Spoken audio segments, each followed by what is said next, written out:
everybody needs help. So my work is to help other people, but I can't always see myself. So that's why TBM work is so important. Healers need healers, therapists need therapists. We all can't see those blind spots. How can you clear these things out to create from the heart? From To Be Magnetic, this is the Expanded Podcast with your host, Lacey Phillips.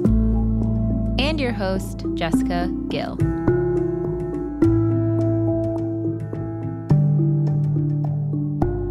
As the leading destination for neural manifestation, we dispel the woo-woo in order to help you create real, tangible results based on neuroplasticity, psychology, epigenetics, and energetics.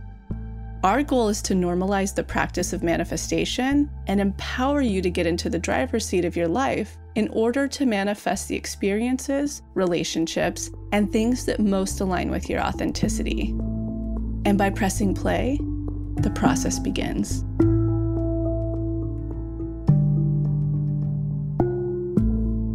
Welcome back, everyone, to another episode of Expanded. Jessica here.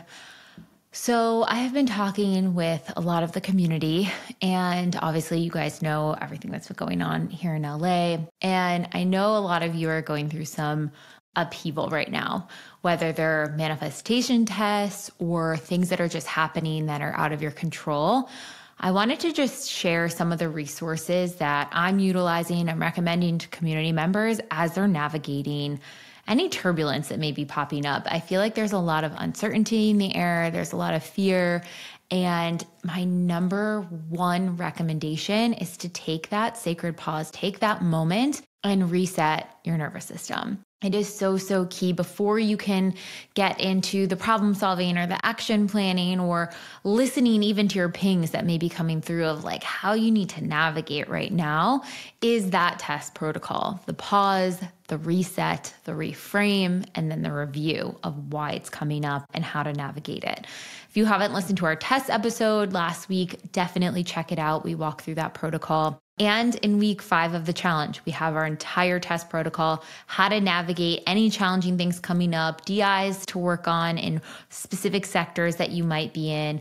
And what I'm loving right now is going to the nervous system regulation playlist. It has been so immensely helpful. Specifically, I've been using the SAFE DI to just ground into safety. I've also been using the self-love and the validation DI hand in hand to really validate the experience I'm going through and processing grief and big emotions and everything coming up. And then I've been going into clear your aura. Like, how can I just be in my own energy for a second to hear what I need to do, how I need to help, where I need to go, all of those things. So if you are experiencing any of the tests, highly recommend anything in there. And then we also have some free resources that we will link in the show notes for anyone out there who's been affected directly by the wildfires in LA. Okay, moving into today's episode, we have process guest Missy. Now, Missy and I recorded right before the holiday break, and we wanted to kick this episode off in the new year because it talks about stepping into your own truth, listening to the whispers of your own truth, how that connects to abundance, how you can be someone who is spiritual and also making money in this world. And what does that look like doing it from a place of true authenticity? Missy is an energy healer, and she went from making 10K months to 40K months. And she had a lot of tests in between that were testing, is this offering, is this course that she's putting out, is this project in full alignment with what she's so passionate about and so loves? And when she was able to sync those things up and operate from that place, she was able to manifest the abundance that she was desiring to fulfill and care for her needs in her life.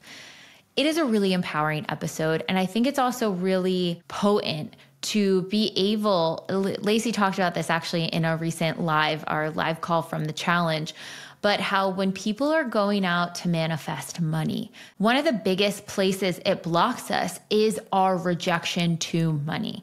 Thinking that it's shameful to ask for it, shameful to want it, shameful to have it. Where are we judging or rejecting that in other people? And how can we have expanders of people who have the level of abundance that we desire without judging them, or seeing that it is possible to have the level of abundance we desire and be in alignment with our own values, morals, etc. So I know a lot of people are tested with money and career. I've gotten a lot of DMs on that recently. We're going to continue to add some support for you guys in the app, in the community, on the podcast. So stay tuned for all of that.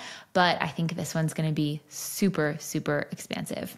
And stay tuned for next week's newsletter that will be going out. If you're not on our newsletter list yet, please join, because we're going to share very actionable protocols of what to do when you're navigating some big tests right now.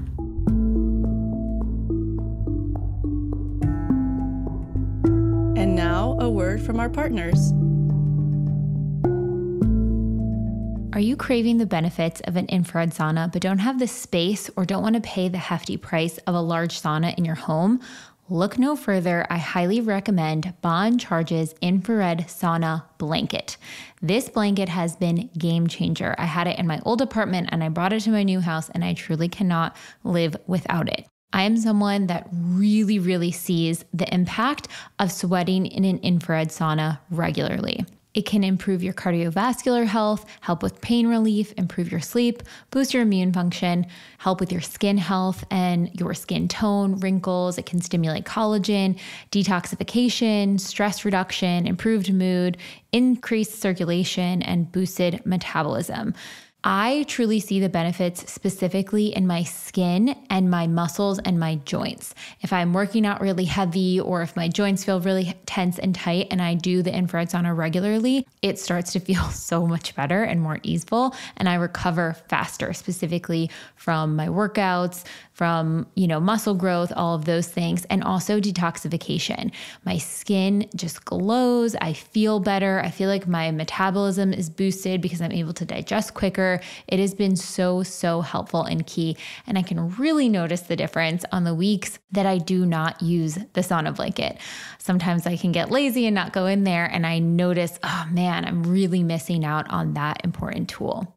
And the reason I love Bon Charge's sauna blanket over any others on the market is because, one, they have the lowest EMF, and two, you can go in completely naked. Other sauna blankets, you have to pack layers of clothing on, and even then I feel like I'm moving around my body so often because things are getting too hot in certain places. Bon Charge's has the most incredible layering in their blanket, so you can go in completely in the nude, feel comfortable, don't have to move around, and get your sweat on. If you want to try out Bon Charge's infrared sauna blanket, blue light blocking glasses, their red light protection, any of their other products, they have such incredible stuff. Go to their site now and use code magnetic25 for 25% off. Again, that's all caps, magnetic, MAGNETIC, 25 for 25% off any Bon Charge item while the sale lasts. And don't forget, their products are HSA and FSA eligible. Okay, go get your sweat on.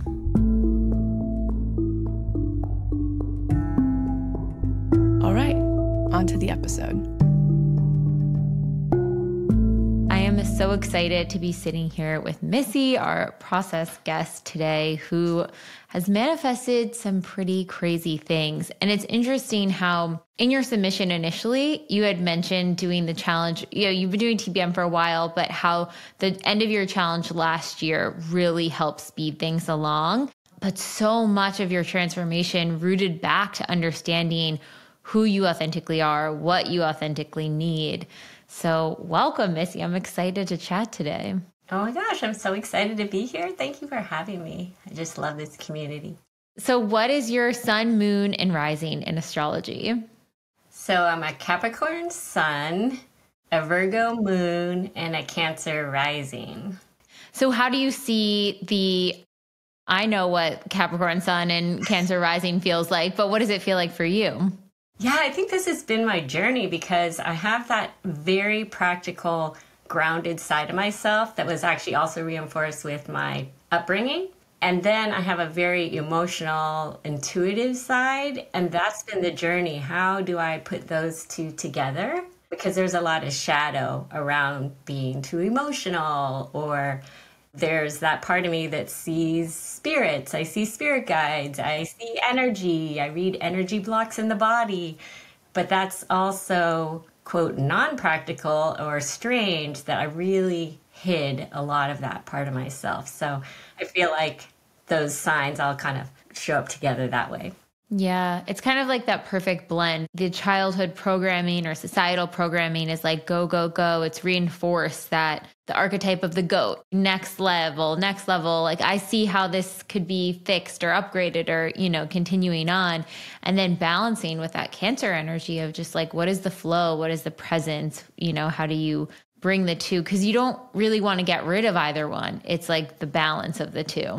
Yes, and especially in a business, because I'm an entrepreneur and I'm a healer. So that's a lot of my journey was I was leaning so into the logical side sometimes that I forgot I have this other side. And that's really where the magic is. Like, how can I keep moving forward and create better systems to help people, but really use the gifts of the intuitive side?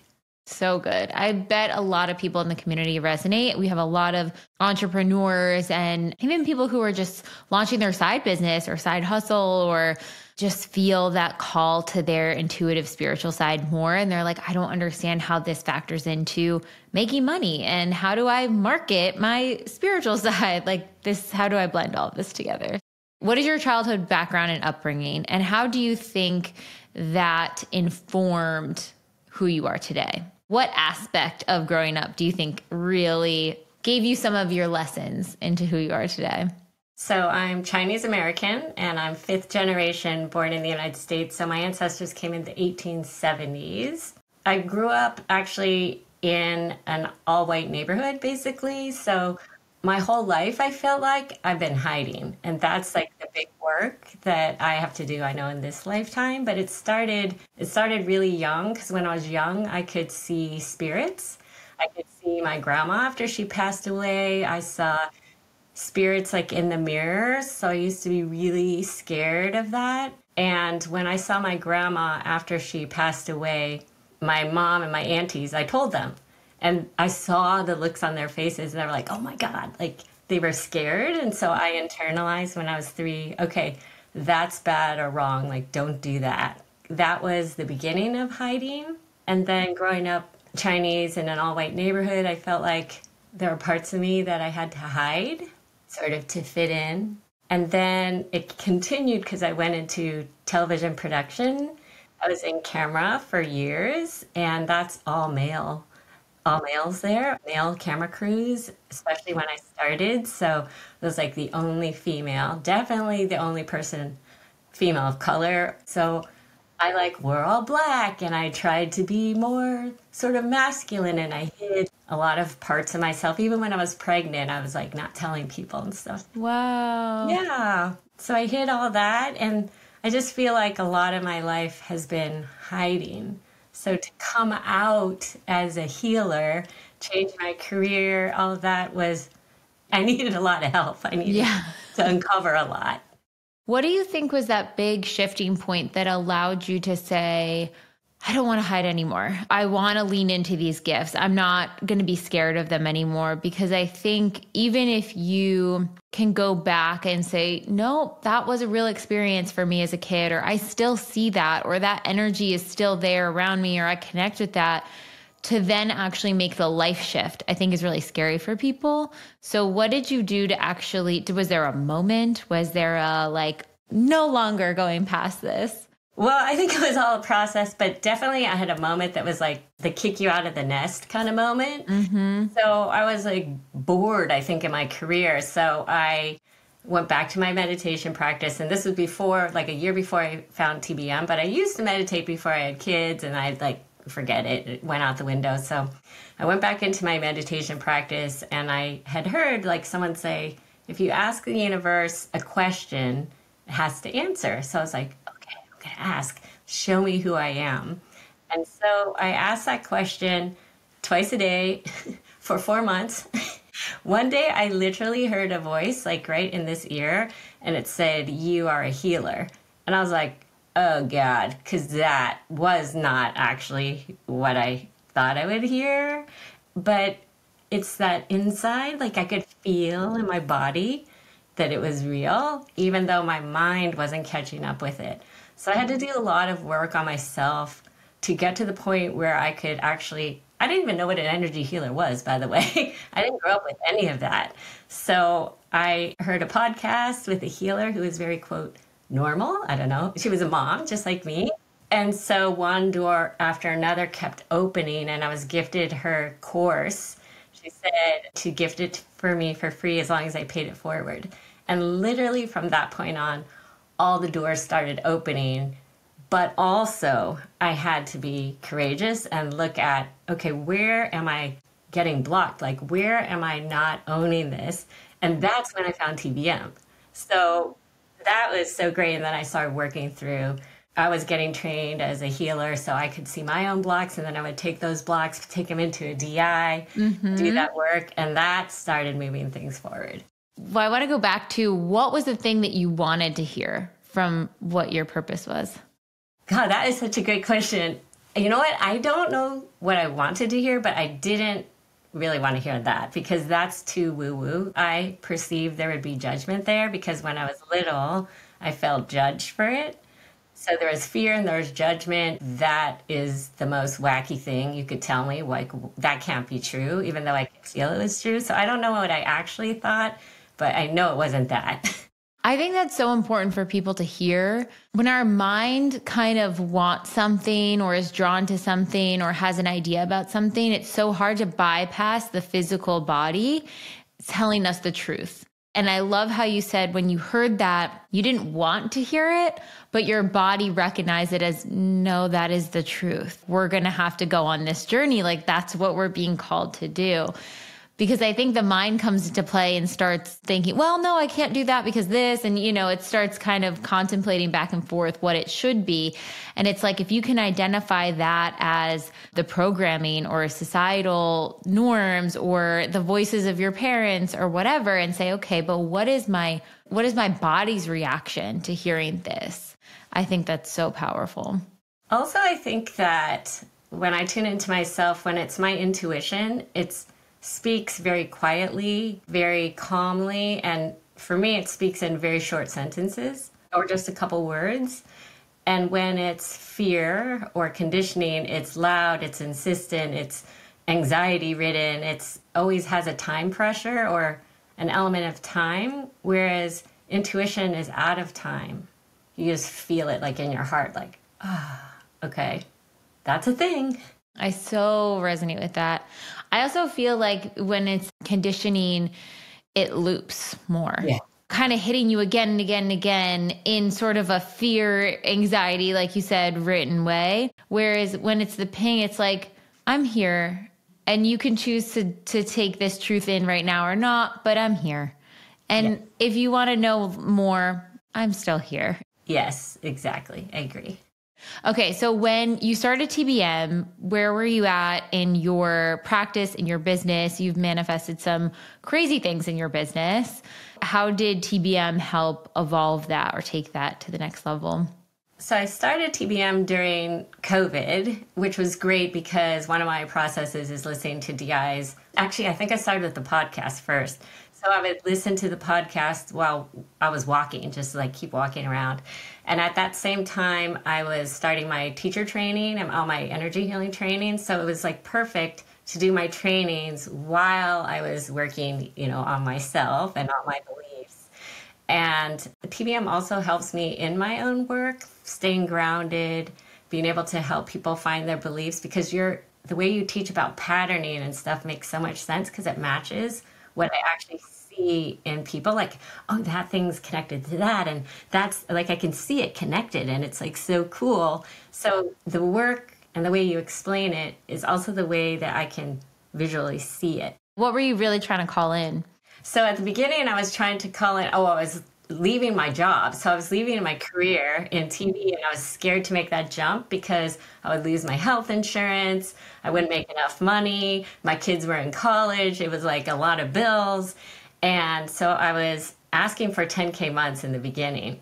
And that came in That came in within the year. Wow. And that whole process was really a lot of ancestral work because there's a lot of fear being seen in my ancestral line when my ancestors came to the United States, or like that feeling that, like, I remember my mom saying that her dad would tell her when she was little, okay, you have to be really good when we go out because people aren't going to say, oh, look at that family. They're going to say, look at that Chinese family.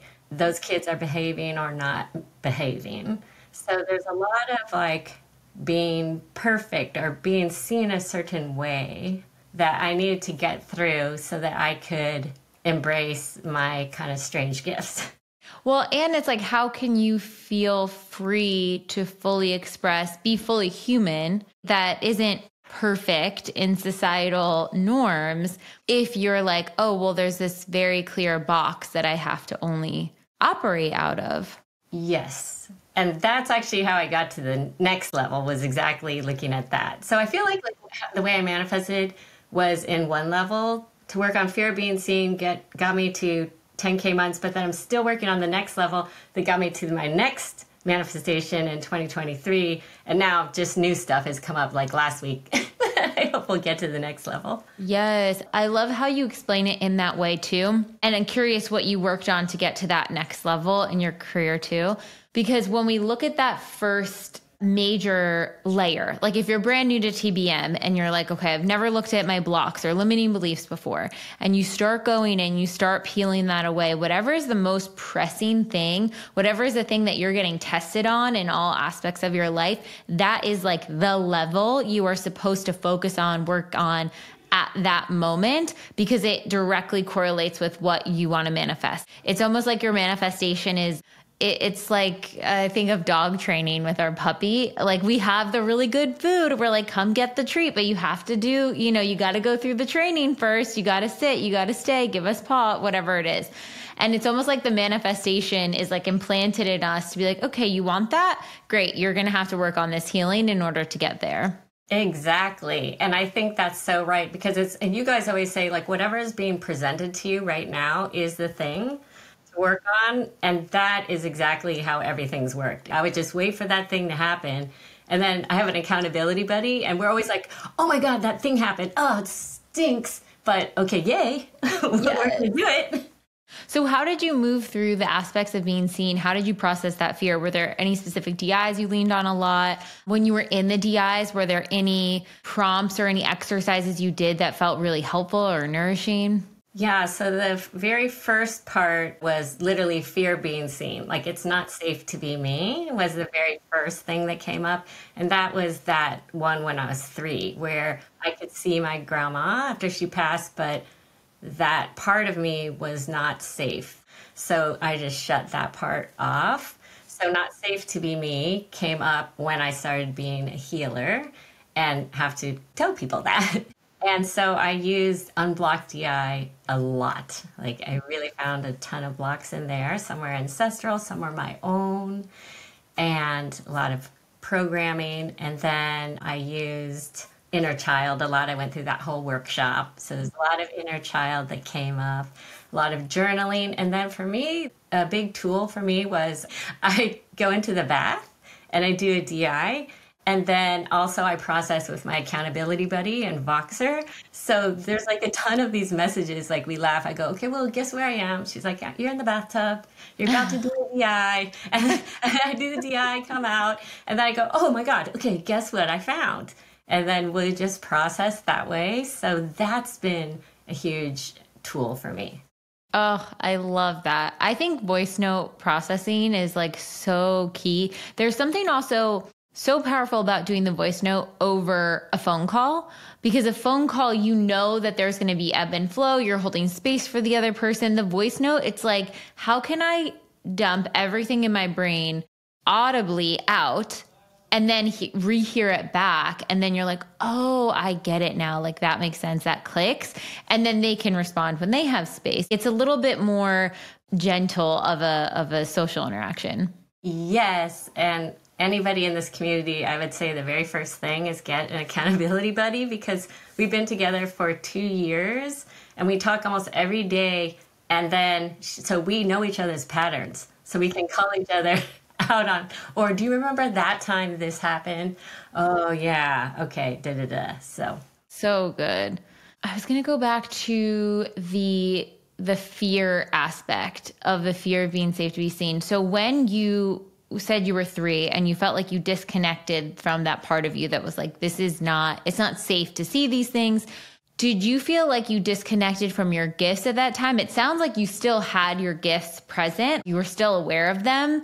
Did you notice a shift in the intensity in them? Did they come online more when you started integrating all of this? Because I know some people will have really strong gifts as a kid, completely shut them out, and then they have to slowly turn them back on. How did that process work for you?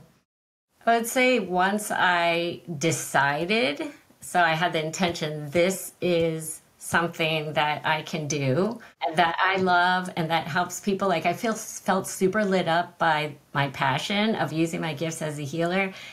But can I tell people that? And that's where TVM really helped me come in. So the gifts did come online even more. Like the more inner work that I did, the more I owned, yes, I'm somebody who can see spirit guides. Okay, that's kind of weird. But the more that you say it, I think, to the universe, they're like, yeah, you can. So here's some more.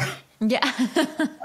This is just a total sidebar, but what does it look like for you? How did the spirit guides present for you? Yeah, okay, so this is super fun, and this has grown over the years.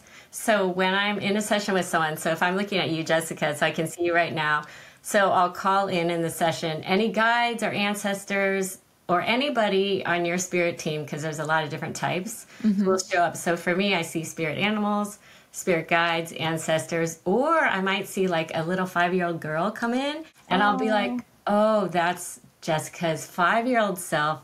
So probably whatever we're working on, that 5-year-old has something to say. Wow. We'll communicate, or a teenager, somebody. But I can tell about ancestors because if I look on, so I'm looking at you, so I'm looking at your left shoulder. If it's here, it's your mom's side. If it's over here, it's your dad's side. And then I'll be able to count back like 1, 2, 3. Oh, okay, that's your great grandmother on your mom's side. So we can get like super specific about who it is who's showing up and has a message, or maybe they had a belief that was theirs that they passed on to you. Often a fear or something they had that's still showing up in you, in your body. I'm like, okay, I need to book a session. I mean, it's like, and also I have no idea. Like I can't actually control at all who comes in. I don't know until we get in there. So powerful. And then you went to grow your business again, right? So you were at the 10K months. What were your goals for your business next? Okay, so just for fun, because I thought it was so out of reach. And I also thought, okay, wait, this is a really fun way to prove like this work works. So I said, okay, I want 40K months. That seems so crazy and outrageous. And I was like, I have no idea how that's going to happen, but I'm going to do this because I think this stuff works, right? So, of course, so that was I crafted that list during one of our challenges. So that must have been like 2023, I guess, like right at the beginning. And so I immediately went into a magic dark. Immediately. And I was like, oh my God, this is crazy. And then basically I was working with a coach who is really amazing and helped me grow the business. But inside, I started feeling out of alignment with some of the goals. So everything, and this makes sense because it's a business, was metrics. You have to hit this number of people in your program, this many times on Instagram or whatever, all these markers. And it started feeling really out of alignment, but I didn't do anything about it. I just kept pushing harder. So that like Capricorn side just wanted to achieve. Then one day she said, okay, let's do a manifest with Missy day, which is just like a VIP one-on-one day at $4,000 for the day. And I was like, no, that sounds like really crazy. That sounds out of alignment. But she was like, yeah, no, that's your next level. So I did it and I talked about it. You know, I put out the offer and then I triggered so many people. A lot of people in my community wrote me back and were like, I feel so left out, or, you know, it triggered some wounds in them. And that's valid, that's fair. But what it really triggered in me was shame of like, putting out my needs and desires, but also really about being overly responsible for other people's emotions. And also the piece about my coach where it didn't feel in alignment because that was an offer that she kind of thought of that didn't really feel good to me, but I did it anyway. So I was getting triggered in all these different ways. It was hitting on people please. It hit everything. And also it was kind of like embarrassing. Like I felt like I put it out and it was like publicly, but it wasn't in alignment. So that's like even worse. So you're being seen, but not like fully as yourself. And what I ended up doing was leaving my coach. And she was amazing, but I realized, okay, wait, I can't do other people's metrics. I just got to be by myself and figure out what is my business about, what do I want with it, and what to me means success. So I had to I redefined my authentic code with my accountability partner. One thing I found was joyful service is part of my authentic code. And then we were like, oh my gosh, that's my metric. And so once I moved into like, well, I don't care how much I make or what I do. It's just like, okay, what's really fun? Like, what can I create that's going to help people? Like, what's fun for me? What's going to be good for my community? And literally, once I made that shift, I remember I was outside the post office in my car or something, and I looked at my phone because I have Kajabi, and all these things started coming in like, someone buy you're this and that and that, and everything just started selling and filling up.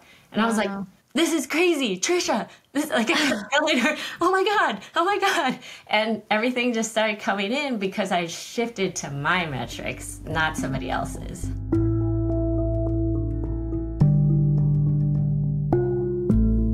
As you guys may know, my partner and I, Daniel, have manifested our absolute dream dog in a little Labradoodle named Theo who needed to be rehomed.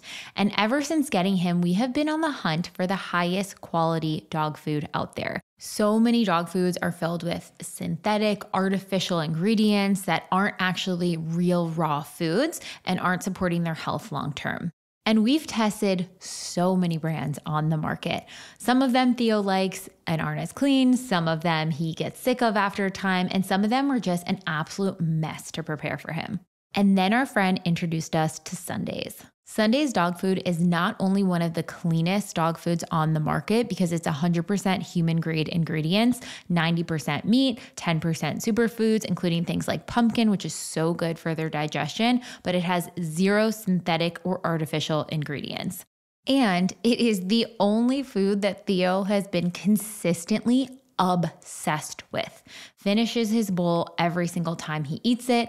Even when he has play dates with neighborhood dogs, they come over and beg to get a little bit of Sundays because they think it is so good. He loves the beef flavor. It's 91% beef muscle and organs, 5% fruits and veggies, seeds and grains, and 0 filler or synthetics. And has no refrigeration necessary because of their air drying process. You can just pour and serve. Theo has had so much sustainable energy, has been sleeping incredible, and his digestion has been amazing. I cannot recommend this stuff enough. We started weaning him off of his old food and started slowly putting him on Sundays per their recommendation, and it has been going fantastic. And best of all, they have a subscription service, so it can come right to your door and you don't have to go out buying dog food weekly. Make some healthy changes for your pup this year and get 40% off a 2-week trial of Sundays. Go to sundaysfordogs.com/TBM or use code TBM, all caps, at checkout for 40% off your first order. I promise your dog will thank you.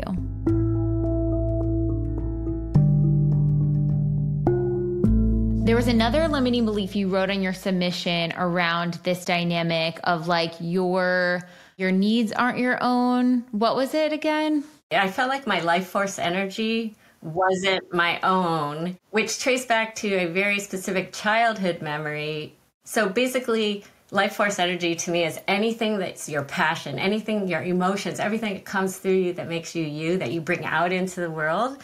So when I was young, I was an artist. And I loved art, but then as I got a little bit older, I had to draw things for everybody. Like my teachers would have me draw their posters, and I had to do the school flyers and just like do so many things, and also for free because I was a kid. And I felt I couldn't say no because they were like, my parents told me to do it, or a teacher told me to do it. So much so that by the time I hit, I think, 8th grade or 7th or 8th grade, I was like, that's it. The only way I knew how to stop it was I'm never going to draw again. And so I stopped my art completely because I didn't know how to say no. And so I just stopped that part of what I would say my life force creative energy is.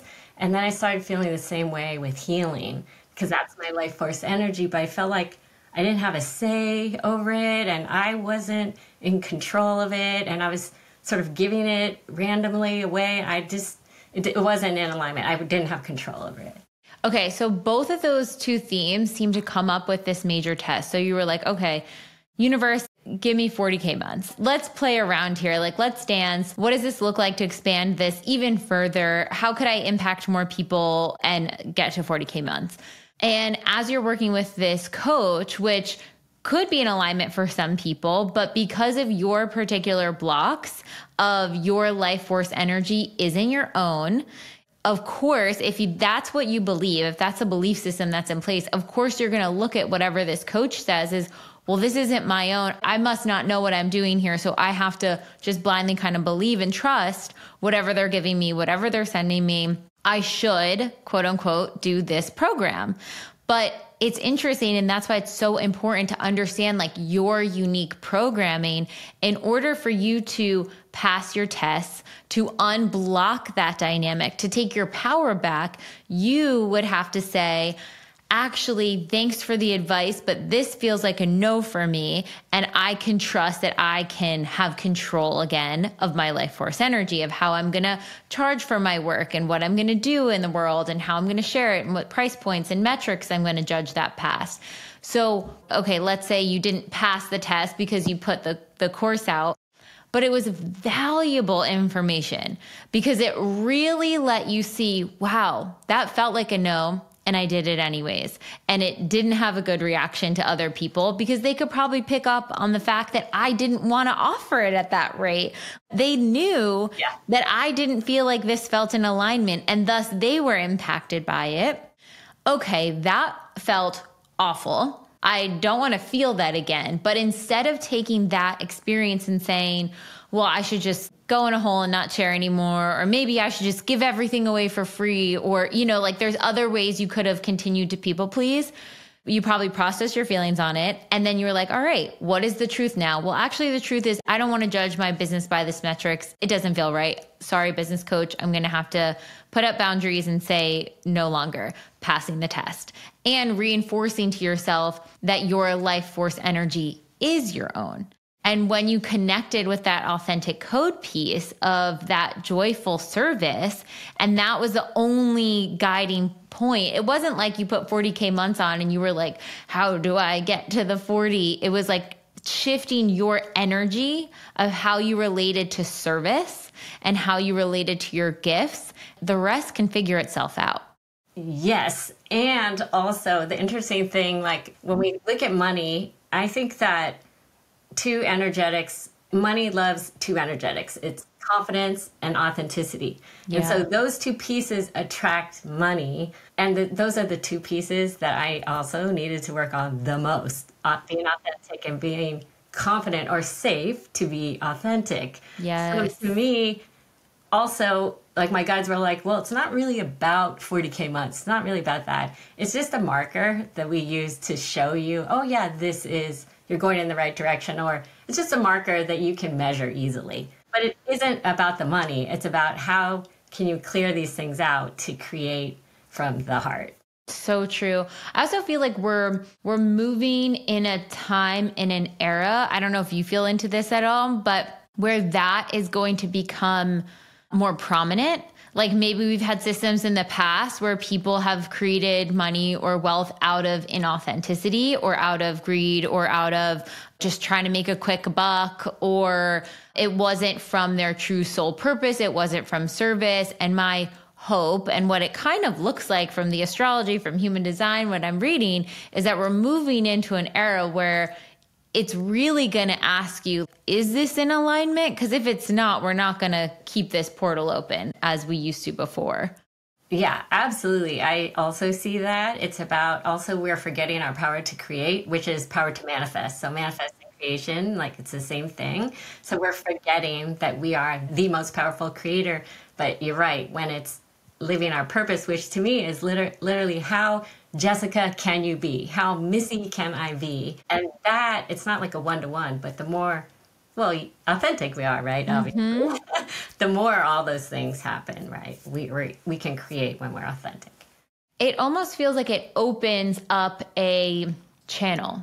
If money is this energy that can flow through us and we can use it as a resource and give it out and, utilize it in all these ways. I remember someone said, because money is also so digital right now, it's literally flying around us at all times, all the time. And so if you think of it as air, just moving around you at all times, how do you clear your channel and enough to allow space for that to kind of come through and land and use you as a vessel in order to have that resource? Yes, and that's exactly how I see it. So when I work with people, like I'll look in there and I'll go, okay, what's blocking that money channel? And then you can see like, oh, it's her grandfather we just had, or this woman, it was her grandfather who came from Sicily and he ran away from the mafia because they had to pay the mafia money and he didn't want to from his hard-earned business. So he fled. And that belief that like money's not my own or money, I have to hoard it because if someone's going to take it. Yeah, was affecting her today. But that's why I love this work because you can see where those blocks are in the money channel. Oh, so cool. One thing we talked about too was how it is so clear for you to see other people's, but you were having a harder time seeing your own. What was that experience like? Yeah, so I feel like everybody needs help, right? So my work is to help other people, but I can't always see myself. So that's why TBM work is so important to me. That's why an accountability buddy is so important to me. And also I work with my own healers, right? I feel like healers need healers, therapists need therapists. We all can't see those blind spots that you guys talk about, right? We can't. We all need a community. We need a partner. We need a guide, somebody to help us. So for sure, I think for me, I had to like admit, okay, I need help. Like I can't see it. And then ask for help because sometimes I have a hard time asking for help. So that was like another big piece, I think, of being seen because I felt like I had to have it together all the time. But yeah, I cry so easily around people and it always embarrassed me. Like I have a lot of shame. And then like the other day I was at a celebration of life, but everybody was celebrating this person, but all I could do was feel all this pain, like underneath their sadness. And I just lost it. I started crying so much, and I'm an ugly crier. I actually had to leave. Like I had to flee. And then I felt so much shame about my emotions. And then I did a bunch of DIs to release that, like feel your feelings and a lot of inner child. I did worst case scenario even. I just did a whole bunch of them. And I realized that I reshifted into like, okay, well, that's one of my gifts. That's how I help people, and that I don't need to have it, quote, together all the time. Oh, there's so many limiting beliefs around the expression of emotions. Yeah. It is such an interesting, funny thing. Maybe it is a cancerizing thing because I also feel that. Like sometimes even when we're recording podcasts, I will be so excited about a point that my eyes will start to water and I'll be like, and I'm like, keep it together, Jess. Don't start crying. This doesn't make any sense for you to cry here. Do not cry here. And I'll have to like, kind of like, just like nod along. But it's this automatic thing. Like you can't control it. It just starts coming out. And it's so interesting too, because I have friends that have a really hard time crying. They like try to sit in and feel their emotions. They'll try to let the waterworks run, but they just can't tap into that safety to like let loose, let it flow. And I think it is so interesting because in public, it's almost like when a kid has a tantrum, you want them to stop having a tantrum in public because you're like, this is embarrassing, uncomfortable. And what are people going to think? And what are they going to say?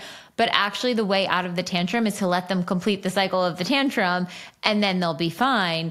And all we're really trying to stop them from is the social discomfort, And it's the same with crying or the same with, any of our emotions. And just how can we hold a bit more space for those emotions? And, maybe in the middle of a podcast, I'll just keep it tucked. And then afterwards, just feel whatever I need to feel that was trying to come through. And also our emotions are that life force energy, right? So I feel like when we put a stop on it, that's also stopping that creativity or your expression. And so I just feel like it's almost like taking the lid off a boiling pot. Like you kind of got to let a little out so it doesn't just explode all at one time, right? When you just try to keep it in all the time. Yeah. I think specifically to the situation you're talking about where you're literally picking up on, you feel the intensity of the grief and the emotions. There's a lot of empaths who really are in touch with a lot of people's emotions. How do you process that? How do you make space to clear some of that so you don't feel so overwhelmed in social spaces? So one thing I teach is like how to strengthen your aura before you walk into a room. I don't see it like protection, like a wall, but like a filter. So I kind of set it up before I go into a space. So I ground and I connect. So I become like a big column of light. So I'm grounded like a tree into the center of the earth. And then I connect up to source energy. I call in my guides. And then I set up an aura that's, for me, usually the best thing is everything is happening for my highest good. And then I add, even if I don't understand it. But when I walk around like that, I don't really worry because I just figure whatever's coming in is for my highest good. And then after I'm done at the end of the day, or if I would do a session with somebody, I do have a process, a very specific process where I release their energy, I give their energy back to them. I kind of like the aura DI, and I wash it out. It's important to do at the end of every day, especially if you're an empath. 100%. Or if you're in sessions with people, whether it's a spiritual session, an energy reading session, if you are using your creative genius life force, I mean, even if you're a lawyer and you're having a session with a client, you should be clearing your energy, because you are picking up on, there's so many social cues that are happening in interactions that we don't even realize that will really kind of stick in our brain. We're like, oh, they thought this, or they think that, whatever it is. And it's like, how can we detach and be in our own energy, be in our own force field? Because that's where we're going to get the most clarity, the most pings, all of those things too. Yeah. And I think a lot of us carry other people's emotion maybe and their beliefs because we did that to stay safe when we were young. And so that idea of really giving it back to the other person allows them to move through their process. So a lot of us who are moms or different things, we're like, no, but that's my kids. I don't want them to hurt. But they actually need to carry all of their energy so that they can process. So we're not really doing people a service when we're collecting all of their things, even when we do it with love. How does that work? Because I know you're a mom with your kids. How do you create those barriers or separation and just attuning to them? I mean, I think there's such a connection between parents and their kids. You viscerally feel so connected to them. How are you able to separate that so you can be in your own energy and they can learn their lessons too? Yeah, so especially with teenagers, right? So I literally will sit with my daughter and I'll visualize it. And so this might help. I visualize my energy and I don't see it overlapping into hers. And I see her as her own energy with her energy there, and that I can hold space for that, but I don't have to take all that fear in. I can kind of notice it. There's a tool that we use called a permission rose. So it's imagining you have a rose and you put it right between you and the other person. And that rose's job is to collect energy. So any energy that comes out towards you doesn't go into you, it goes into that rose. And then you can take it at the end of that conversation and throw it away from your energy field and imagine exploding it. And that takes all that energy and explodes it into neutral energy. So you can just keep creating roses actually around yourself throughout the day. I love that. So it's like the container that the two of you created, maybe interacting throughout the day, isn't ignored or closed or no. Cold. It's like, no, it still exists. It was still there, but now it's neutral. It's no longer something either of us have to burden or carry. Yes, exactly. Very cool. Add it into your DI routine, guys. Just at the end of Clear Your Aura, do a little rose ceremony. Yeah, some of my community, they like carry roses around, like just to like remember, oh, you have a rose keychain. That reminds me. So I love that idea.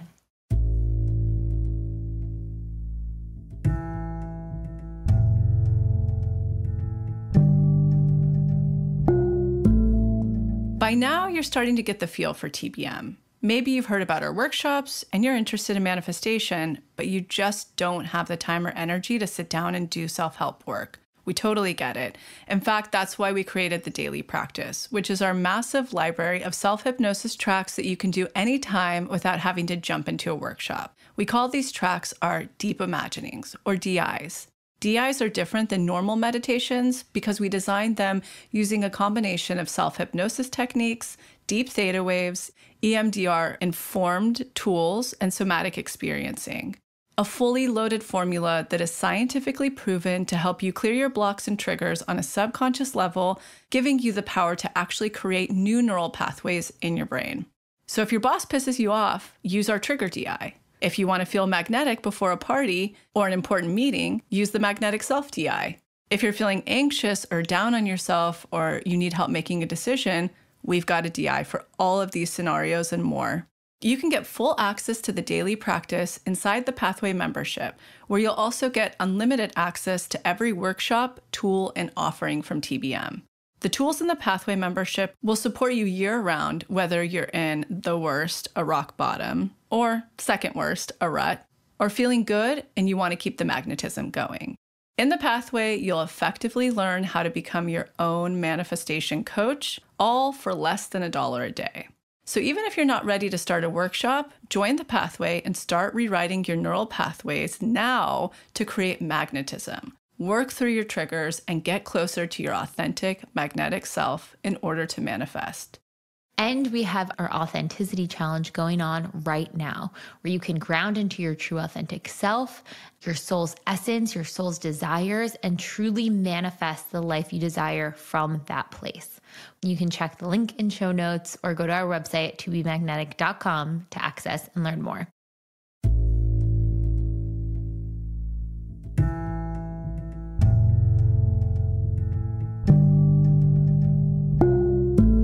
I think people might still be thinking the practical business side too of that. Oh, wow, she went from 10K to 40K. And like, what does that mean? And I think cracking the code on abundance and money can feel really tough when you're not sure how to do it or how to get it, or it is such a resource that feels like this challenge. What advice would you have for someone who is shifting between two different chapters with their finances, when they're looking to up level in a bigger way, or they're looking to be supported in a bigger way financially? What else? I know it really is tapping to that authenticity, but are there any other very practical tips or suggestions or mind frame shifts that you can identify that really helped bring you from one spot to the next? I think there's two things. So I did talk about my coach, and when it was out of alignment, I left. But I think a coach or a mentor really does help, mainly because I didn't come from a business background. So maybe if someone in the community doesn't, right? Like, we just don't know what that looks like on a practical level. So finding somebody who resonates with you or even just somebody to pick their brain, like, okay, well, how did you do it? Okay, what exists? Like small groups, high ticket offers, those things I never even heard of. Just to even know what those are. But then go away into your own space and just really get quiet about, well, what do I have to offer? And what feels good to me today? Because when I first started, I didn't do groups and all those things. I just worked one person at a time. I think I did a free. Yeah, in the beginning, I just did it for free to practice. But I would say even that's great. If you have something to offer, maybe you do home audits or like decluttering or whatever it is, do a couple very low price or for free. And then word of mouth really grows. And then when you feel comfortable, raise your prices to what feels comfortable to your nervous system. Because if you go too high, like I did, it just all kind of blew up. So little steps, little at a time. So watch what other people do, but then just to get ideas, but don't get too attached. and then feel into how do I like to share? Or maybe you like to share in groups more. So maybe you'll set up a group, or maybe I love working just one person at a time. So feel into what you love to do and then craft your business from there. Such good advice. What would you say because there are different types of offers, there's like a lot of different types of offers. Did you ever have a point where you're like, gosh, there's too many things I want to do, but there's only one me? How did you navigate that? That's a really good point. I also had trouble asking for help. So I hired some assistants to help me take things off the plate that I didn't like to do. Like, I hate numbers. Sorry, never going to like it. So they're helping me with some of those more tech things so I could stay in my zone of genius, which is another big thing. If you can stay in your zone of genius as much as you can and offload the rest, even if it's just a little at the beginning, even if it's just like your partner's helping you with accounting, that helps you not get so frustrated. And then I brought in like another healer to help me because I had too many people. So we can now have her help. And my accountability partner, we're starting a new group, and she's going to be the community manager in my Slack program. So bringing like people in, because that's her zone of genius. So that's the fun part too, is creating with different people. For me, creating with different people and like, oh, what you're really good at, and like, oh yeah, put them in the program. So it's this is the 4 energy of human design for sure, because I so resonate with that. I'm like, how do we get everyone to work together and have a good time and help a lot of people? That is like always on my mind. Yeah, super fun. There was one other test that you wrote in your submission around co-hosting an event together with someone else and going through that. And how was that process, and what fears and tests kind of came up? So that was also the same time when I was in the Magic Dark. Then I got 2 tests. So it was the coach test and it was this test. So, that's one other big thing. Like, if you're starting a business, collaborating. So collaborating with somebody who doesn't do exactly what you do, but does something similar.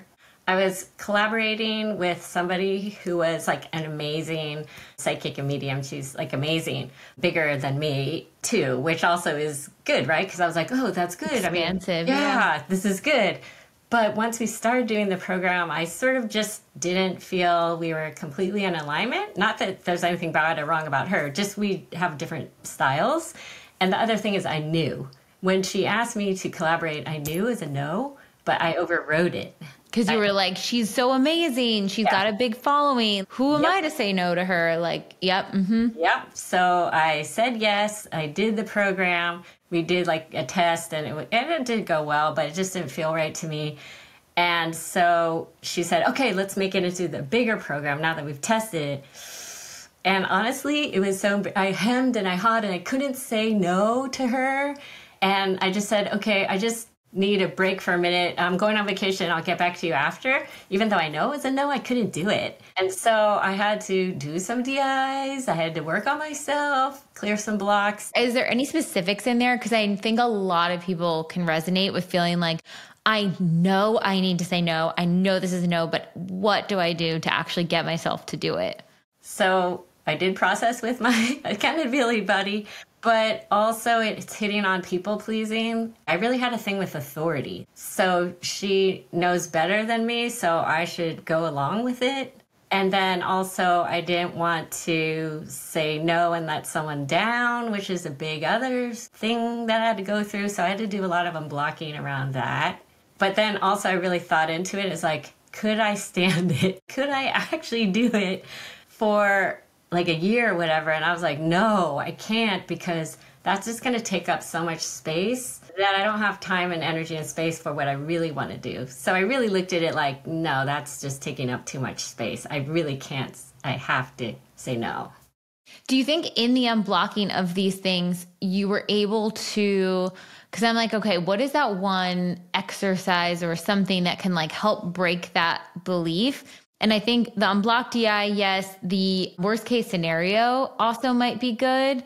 Any of the DIs, when you get in there to sit with the fear part of you, that's like, oh no, they know more. Who am I to do that? And it's almost like you have to dispel it. It's not that you invalidate that part. You're like, oh, that makes sense why you feel that. I get it. And then you can say, okay, even though you feel that, that is from a narrative you picked up as a kid. In this instance today, you have to listen to your gut. That's the beauty of the DIs, is because you're in that hypnotic state, because you're in that theta wave state, you're able to see things a little bit more clearly with less like activation. Oh, I see that part of myself. I understand why they're doing that and behaving that. Oh, I understand that this is the truth. And that's how it kind of shifts over. Do you feel like that resonated for your experience?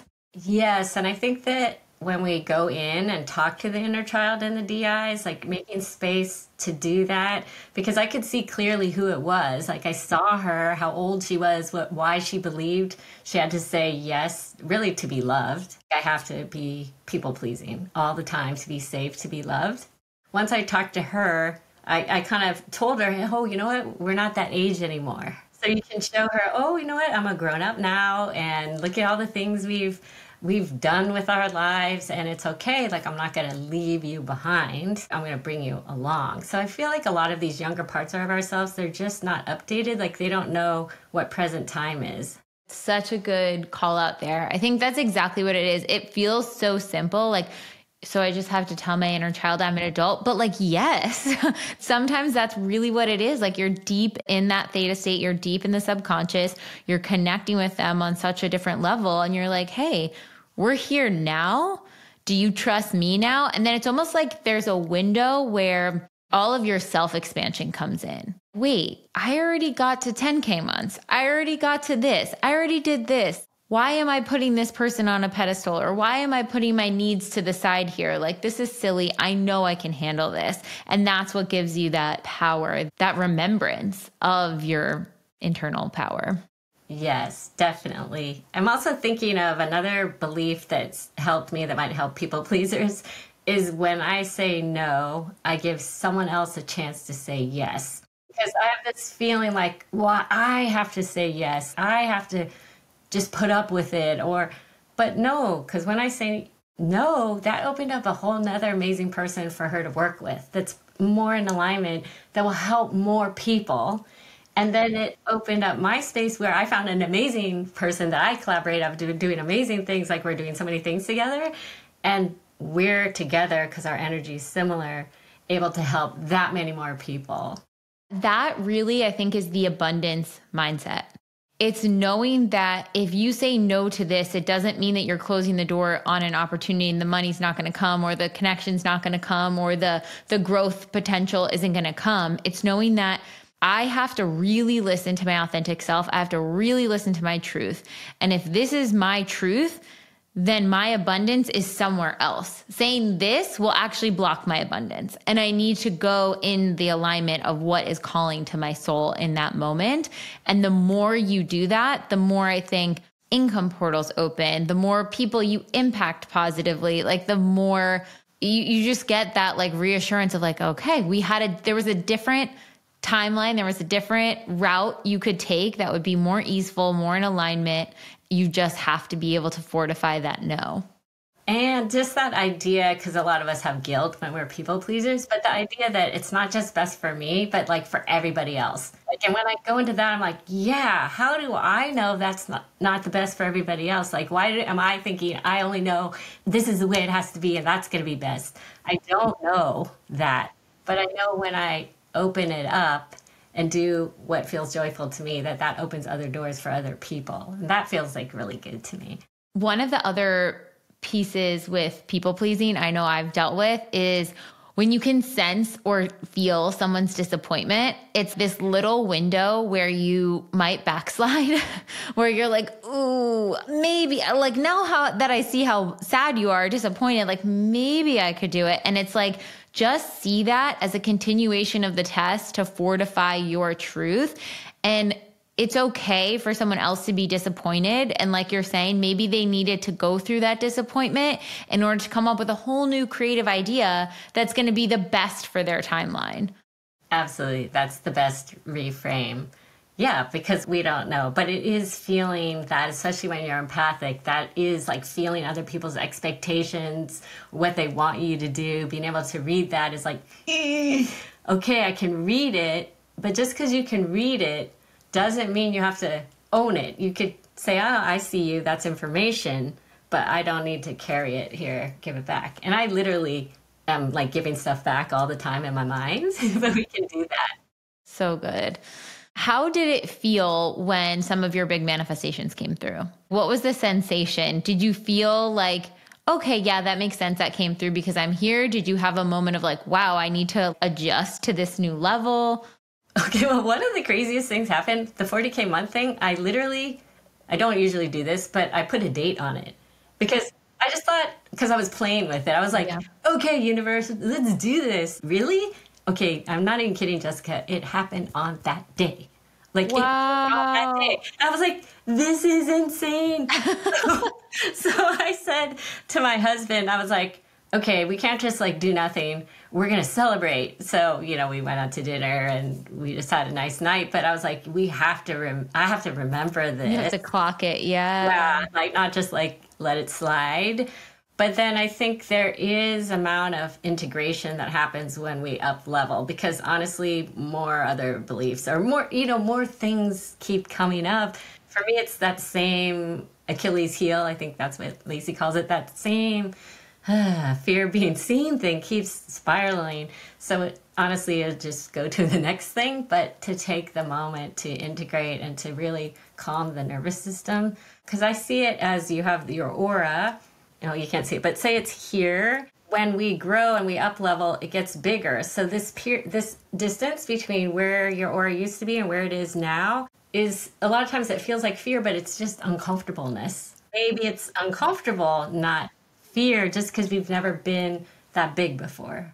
Oh, I love that visual representation of it, because that anytime a really big manifestation has come through, that is exactly what it feels like. It feels like I need a little bit of a buffering period because I'm like, I don't know what this energy is. I know this feels good in some sense. In other senses, there is always a sense of guilt, or should I be afraid that it'll be taken away, or do I have to do something more to like deserve this?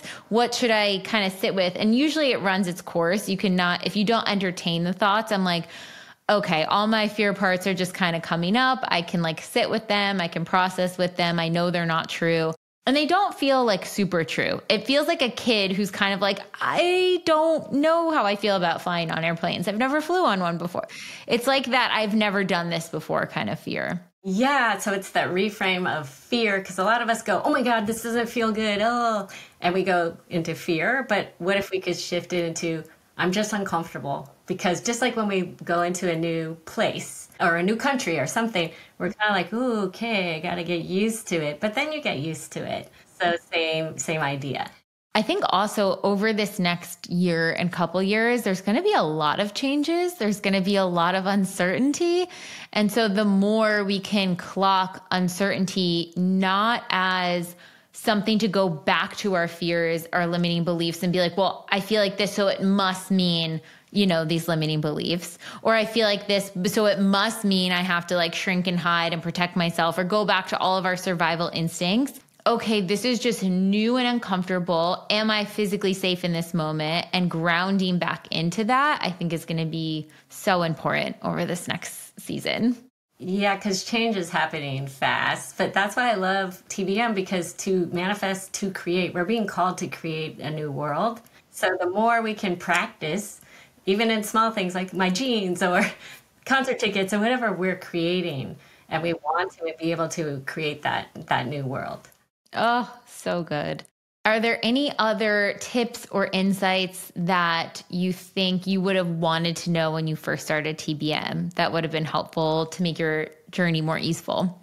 I would definitely say listen to the podcast, because I think it's such a great introduction, because there's expansion, but also you guys talk about the process in a way that is down to earth and grounded, and it feels like a conversation. So to me, that is the greatest entry point. And then because I think that's what I did. I listened to the podcast. I was like, wait, this is really cool.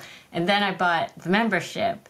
So I think that's really important. And then once you're in the membership and doing the DIs, I think it's creating that space, even when you're like, oh, I don't really have time. how can you make that time more special? Like for me, doing it, I'm a total multitasker. So I'll do like my LED face mask while I'm in the GI, or I'll be in the bath, or I'll be taking a walk or doing something. Sometimes that helps, like if you feel you're short on time. And then the accountability partner. Yeah, that's such a good point on time, because a lot of times I know once I do a DI, I would feel amazing and so much better. But sometimes I'm like, okay, well, I don't have 20 minutes to like lay down and get like fully immersed in all the things. Like even I was telling you before we started recording, it's before the holidays and so many things going on, so frantic. And I was like, no, I really need to ground my energy. And I was getting ready and I was putting makeup on and I was listening to the Clear Your Aura DI and doing it while I'm doing my makeup. And then I would take a pause when it was like, okay, visualize, cords going into the ground to ground. And I'd close my eyes in my bathroom, standing there. And my whole energy shifted. Just those few moments of closing my eyes to do that exercise. And then when like the salt water rushed over, I was like, close my eyes again. Okay. Whew. It totally shifted. And then it got me so excited because I felt so different, even doing it not fully 100% immersed, that I'm like, I need to do this one more up. I can't wait to go back and do it when I can fully immerse. Like that felt so good. So it's like, get it in where you can, even if you're not 100% clicked into it, because it feels so good that you'll want to come back and do a full one. Yes. And the other thing that I do is sometimes if I wake up in the middle of the night, I'll just put on a DI, even though I'm maybe not I don't know, I'm probably processing it is what I would say, but I'm not actively processing. I'm not actively thinking of things, but I always think that helps. So That's another thing. If I can't sleep, I'll put something on. Well, because I think what it does, especially if you're not actively processing or like doing the exercises in your mind, the prompts stick in your mind. And then when you go to sleep, you can extensively like let your mind run wild of whatever prompts it needed to go through too. Yes. So fascinating. Well, thank you so much, Missy. Where can people find you, connect with you, all the things? Yeah, so I'm on Instagram a lot. So it's Missy Energy Healing. And then my website, same thing, missyenergyhealing.com. Thank you so much. I'm so excited for what's new in 2025 and what else in the next level to uncover. So beautiful. Oh, thank you, Jessica.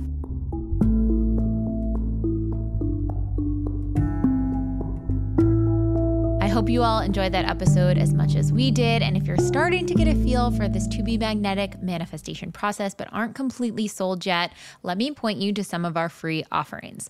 You can check out the expanded podcast episode called How to Manifest Anything You Desire, where Lacey, the founder, and I break down exactly what this process is all about. You can check out the Motivation, which is our testimonial library with thousands of testimonials of people who have manifested wild things using this process. Or you can check out our free mini workshop to find out why you're not manifesting and listen to one of our proprietary deep imagining audios, where it's going to help you drop into your theta state and overwrite low self-worth limiting beliefs. Enjoy. We'll see you next week.